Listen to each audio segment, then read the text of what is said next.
Greetings and welcome to another edition of Spectrum of the Arts. Professional development is ongoing for Pinellas County Schools teachers. It continued while classrooms were closed to students and on through the summer, but in a much different environment. Julie Levesque shared with us some of the most difficult parts of the new way of work. The toughest part for me in all of these virtual trainings is there's no feedback from the crowd. So you're talking and you don't know if people are understanding what you're saying or not. You have to have all your resources ready up front, and you can't really change much on the fly. There's two tech coordinators in the visual arts department. I pretty much handle the elementary teachers because that's my specialty, and he comes from a high school background, so he works with the middle and high school teachers. So we divided up our sessions where he was working with the high schoolers and the middle schoolers, and I was working with the elementary school teachers. So that's how we kind of split the workload and cover it that way. Teachers were kind of asked to make presentations by our supervisors. And then they gave us access to the platform, and our supervisors kind of pushed out all the information. So we just knew what we were teaching, what our topic was, and who our audience, who the audience is going to be, and that it was for district-wide training. Teaching the teachers in general is, it's a character building exercise. But I would say virtual makes it even harder. You're not getting that feedback that you would get in a normal face-to-face situation. Just the nodding, all that, the body language, none of that's there. Most people don't have their cameras on, so you don't see their faces, and you really feel like you're alone in a room talking to yourself. I mean, it's this really strange dynamic, and I think that in and of itself is going to take time, because we already know from being an audience member to give back. We know to give that feedback. I think it's this really strange dynamic, and I think that in and of itself is going to take time, because we already know from being an audience member to give back. We know to give that feedback. I think this is going to be a new experience, and teachers are going to have to learn. Once they start doing it, I think they're going to be like, oh, well, that was kind of uncomfortable. Maybe I need to be the one that turns my camera on and is nodding and being like, yeah, or responding. Or maybe when you ask one question, everybody doesn't need to say, yes, I can hear you, that kind of stuff. I think we're going to have to learn. We're going to have to learn how to teach and how to learn online now. The teachers have been really receptive to the virtual trainings that we've been doing. I think they obviously like that they don't have to drive somewhere. They, like I, miss seeing their colleagues in person. And they've made some adjustments to the Teams app, which we use for communicating. And you can see more people at once now, so it's getting better. But there's good and bad to it. I think it's going to very much translate to teaching students.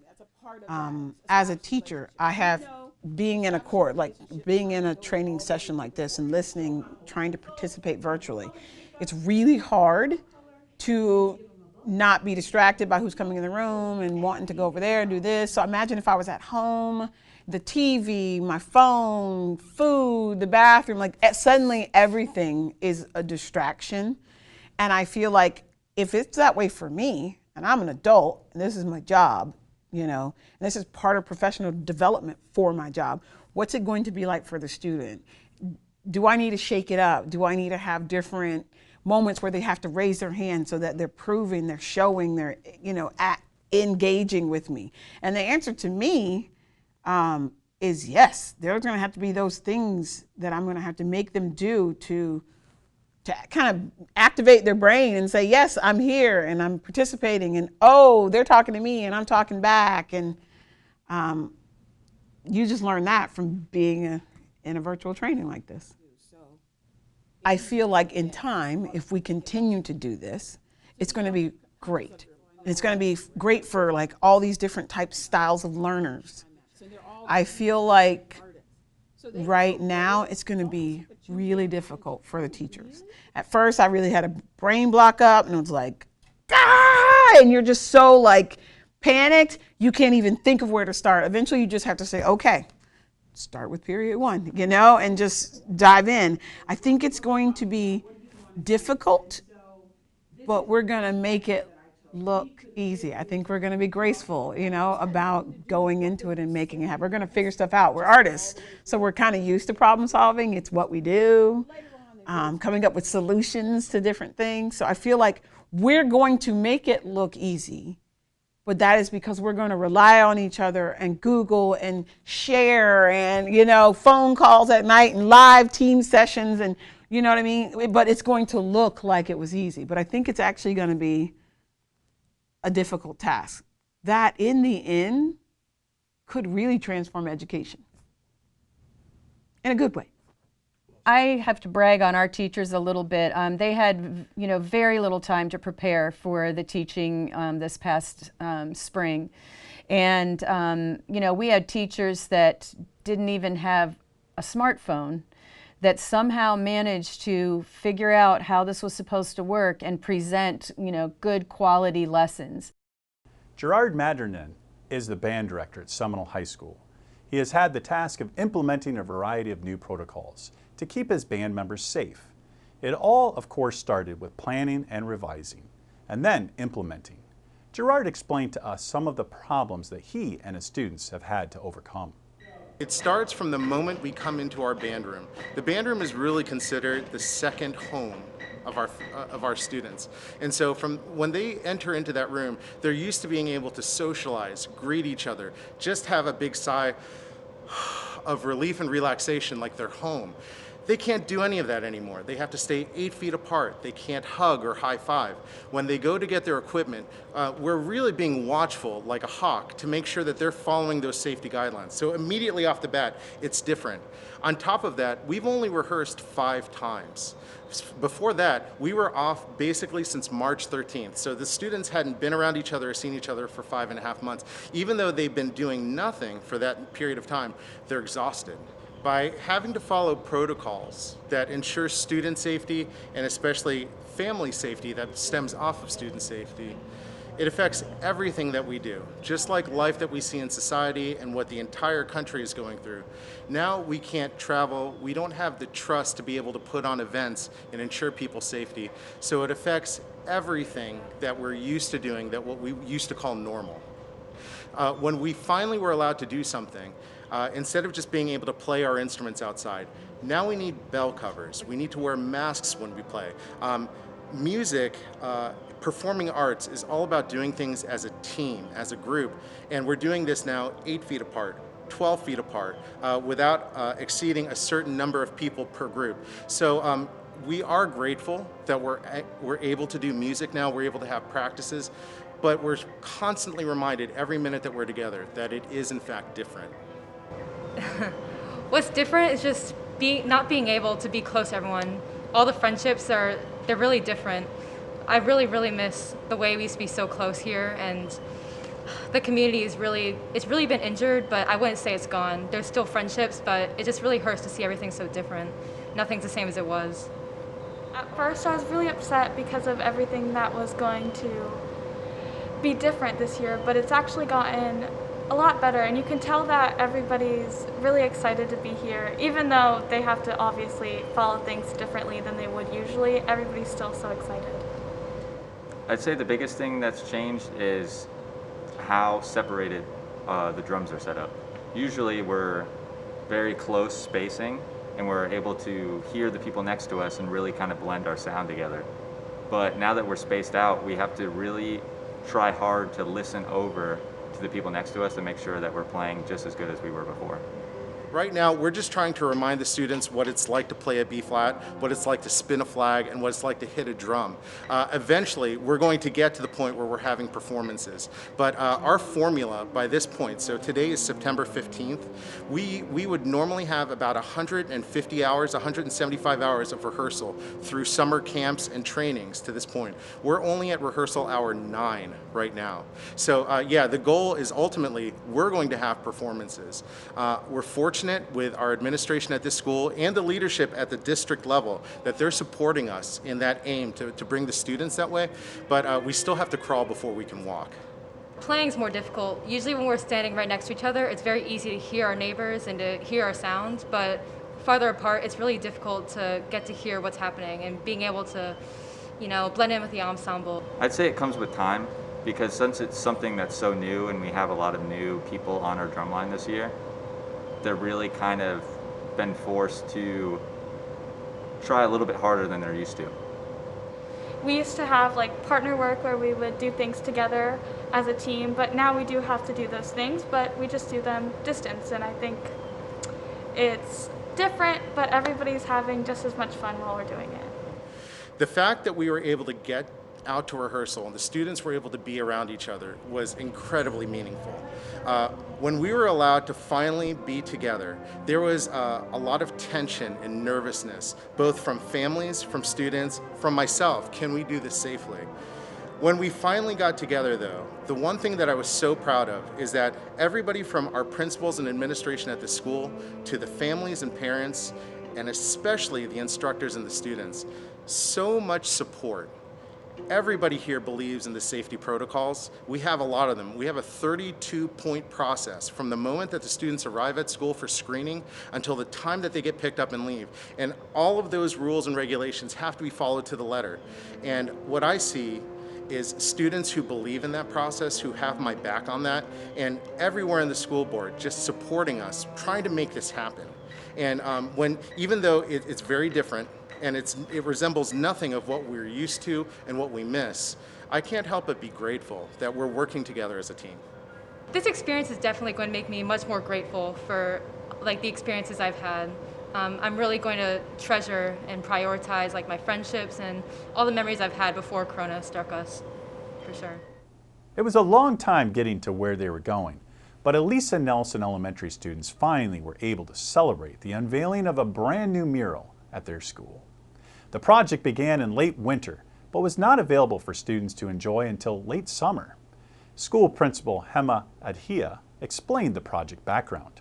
When we were opening a new school, there were lots of conversations about what will be sort of a way to bring everyone together. And this project really was an inspiration from that conversation about trying to bring a new community, new school community together. So Ms. Vertullo, our art teacher, and myself, we had several conversations about how to beautify the campus as well as trying to bring the school community together. So the tiles that the children created, you'll see every single child that attended our school the first year, just as a memory of all the children that were here the first year. The design came from the fact that this is our butterfly garden. And so we tried to come up with some different ideas, and our artist suggested a big butterfly. And each one of these tiles includes the name of every student and every staff member in the school. After all the kids made their tiles, the butterfly was put together in the artist's studio, and then we brought it back to hang it. Every child that participated in this project has their name on a tile, and all of those tiles make up all the tiles on the butterflies. Normally, I would spend a week to 2 weeks at the school. We weren't able to do that this time. I actually put them together over at the Art Center over the summer. We start with sketches, so I did probably 10 sketches of different ideas, and then we decided on this one.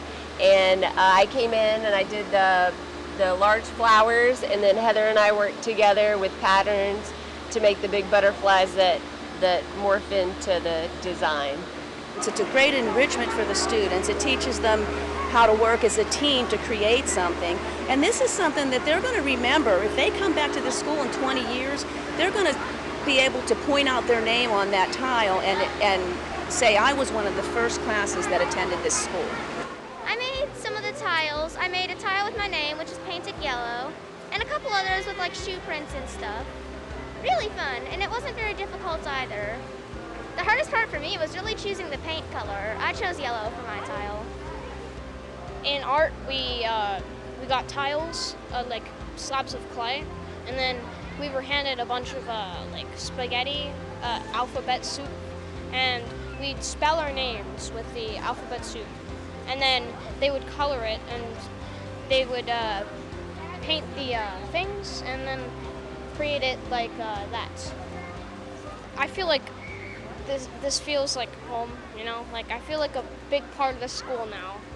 So we did clay tiles. Mine is the bottom one on the wing. I think it was 3. I really enjoy doing art, and it's a lot of fun for me because art is just fun for most kids, but not all kids, and I really like this project because it involves everybody in the school and all the teachers, and this day and everything will be remembered for the rest of my life. I didn't really know this was going to be happening, but now since I know, it's really cool and exciting. We created tiles. I thought we were just going to furnish them, create them, we glazed them, and I thought we were just going to take it home as like a cool thing to do. And now since this is way better for it to be with this school for many, many years to come. I really like the mural because it involves the entire school. Everybody got to do a piece and it all got put together in one big thing.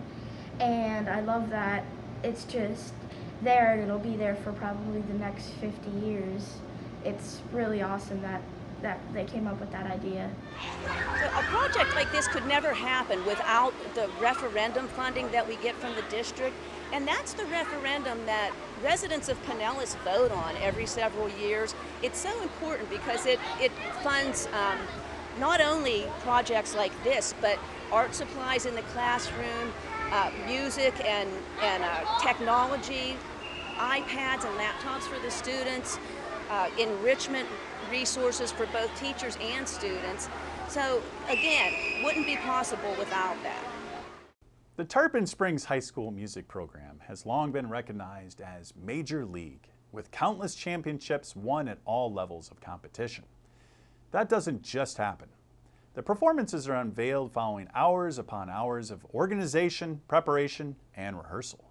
This season has, of course, featured the same, but has also had a few new wrinkles tossed in. You know, we're looking for ways to present content and material to our students that it's going to really stretch them to grow, as well as we saw this as a creative opportunity to stretch ourselves as designers and as creators. So what we've done is we've taken the Hamilton musical, which is about a 2.5-hour musical, and we've moved it to a 45-minute production into 2 acts. So we have an Act 1, we'll have an intermission, we'll have an Act 2. And we basically formed it in the way or the point of view of Hamilton. So we use that to expand on the story, tell the story. Obviously there's tons of great lessons in this musical for our students, just about taking advantage of your shot and leaving a legacy and writing like there's no tomorrow. I mean, all of these things and messages throughout this musical is very good for us. Also, we know in the challenging times that our country has faced with different areas of racism and things like that, we know that Hamilton's perspective was one of, while we're not perfect, we aspire to be a better union. And that message, I think, is very important for us to share with our students, and we can do that through our musical, that we're all equal, and that this great American dream and this great American journey is for everyone, regardless of your race or creed. And I think that this particular show is very poignant in these times right now, and something that we all need to remind ourselves of, that we all are created equal, and we all should have the ability to be the best version of ourselves, and we should all be acceptance of that. And this production allows us a vehicle to teach that, as an underlying message to what we do from a curriculum standpoint. We're actually better than we probably were last year. It's really crazy because I think people are working harder because we know we have less time to be together. So I think people are working a lot harder on their own so that we can be better. It could impact us negatively, but it just hasn't because people have worked harder. One of the main things that has changed isn't so much the bands playing, but more what we're allowed to do on the field. So instead of just, having a full band and maybe electronics in the back. Now we're adding vocals, we're adding choir parts, so it's a lot more wide spectrum of music than just marching band. We're also adding a string quartet, so that's going to be a new challenge with that, you know, string instruments outside is obviously going to be a big challenge for us. We've been taught, and we've, Mr. Ford's reiterated us from, as freshmen into the program, is just work around your obstacles and find ways to be successful, because those obstacles are only making you stronger. And I think the way to deal with, COVID and having to do masks and social distancing and, hand sanitizer and all that kind of thing, I think ultimately, though, it's made us stronger as a program. It's made us more committed to what we do because we have to go through all those things. Now, sometimes if we get through things, easy in life, then it's like, well, why do we even do it? We got to go through a challenge. Usually the reward at the end is just like, man, what a process. And I think you could say the same, at least for me, over the past 2 Tarpon shows I've had. Like, it's a tough process, but by the end, it's like, wow, look at what I've done. It just makes me stronger as a person and more committed to what we're doing. And I guess it validates what I have done. It's a great feeling. I feel like we've gotten to grow closer to the individual students in our sections and really build more one-on-one bonds with each other. Even though we haven't been in person, it's actually strengthened that bond because we've been more willing to reach out and communicate with each other. I'm really proud that we're in a district that we're viewing both sides of this challenging situation and trying to come in a way where it is safe, but also one that we can do it in a productive way that's going to give our students the best opportunity to become the best version of themselves. Students at Curtis Fundamental Elementary School were recipients of their very own individual art supplies this year. Utilizing referendum discretionary funding, the school was able to supply students with their very own art kits to keep them safe. Art teacher Linda Hildebrandt explains how it works. We knew that having access to art supplies might be a challenge for those students that were at home, and that not being able to share art supplies here at school would be a challenge for the students here. So we ordered supplies for each student and also a small cardboard box to make an art kit to put their supplies in. So now every student on our campus has their own individual art kit to use in art class. And any of the students at home that needed art supplies were able to come and pick up an art kit from school so they could have those same art supplies at home. Students have really enjoyed having their own set of supplies to use. Matter of fact, they really feel, I think, responsible, and it shows that they enjoy having their own things. I like it because you can keep all your stuff organized and you don't have to share it, and your stuff won't be used as fast. The students at home, it's been successful because they've been able to continue to do the same lessons at home that we're doing, regardless of their environment or situation, because they now have access to the same supplies that we have here at school. The majority of my classes are either fully face-to-face or fully online. So we're doing either working just with online students or just with face-to-face students, but they're all doing the same art lesson. I like my art box because I get to keep my own things and I keep them organized and nobody gets to touch them. The adjustment with face-to-face and online, it was a little bit of an adjustment at first. We always use presentation tools, whether we're in face-to-face classes. So now we're just using that same material and same presentation tool in a different format for the online students so they can experience it too. So it was really just a learning curve on how to transform what we already had into a different format as far as technology for them to have access to. Thankfully, we've had access to the referendum funds through the art department for years. And we've always used it for art field trips and quality art supplies.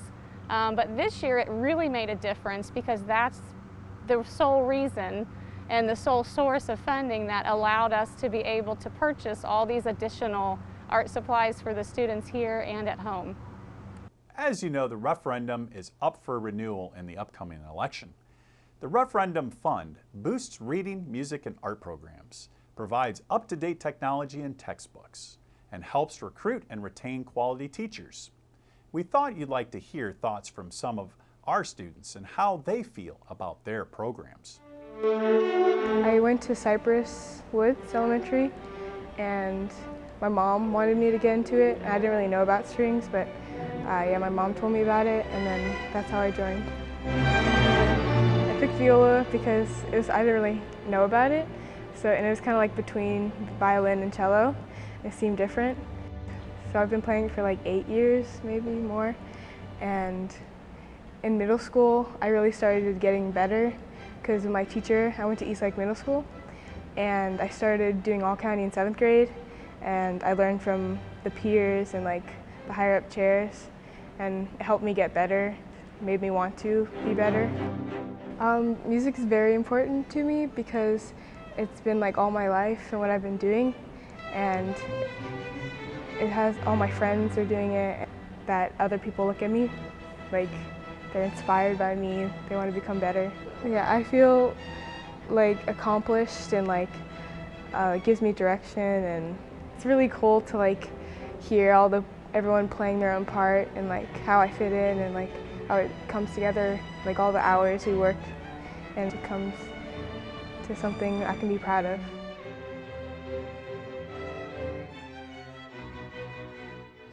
I would thank them that they made it possible for me to become such a good player and stay with it and have a group that I could like connect with and play and make good music with.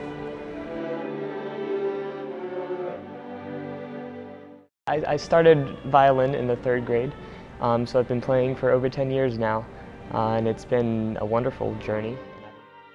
Oh, I started at Tarpon Springs Fundamental. We had a violin musical program that was after school, and I started doing like lessons there. It's an outlet for me. It allows me to express myself musically, and I love classical music, so the violin is just honestly the perfect instrument for me. So.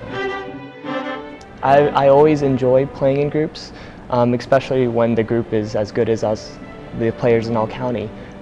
So I have a lot of fun with it, being around other musicians that know what they're doing and also enjoy what they're doing is, it plays off on me, and, it's a lot of fun. It allows all of us to express ourselves, and I think the strings program is something that every child should, get a go at, and if they feel like it's good for them, they should continue on, and it may lead on to, the next step in life. I originally wanted to play cello, but then I decided to play violin because I'm small and carrying a cello is hard. It feels really good, it feels really relaxing, and it forces me to push myself, and I'm really trying to play the best I can on stage. It's a big stress reliever with school and stuff like that, so I really enjoy playing and coming home and playing violin.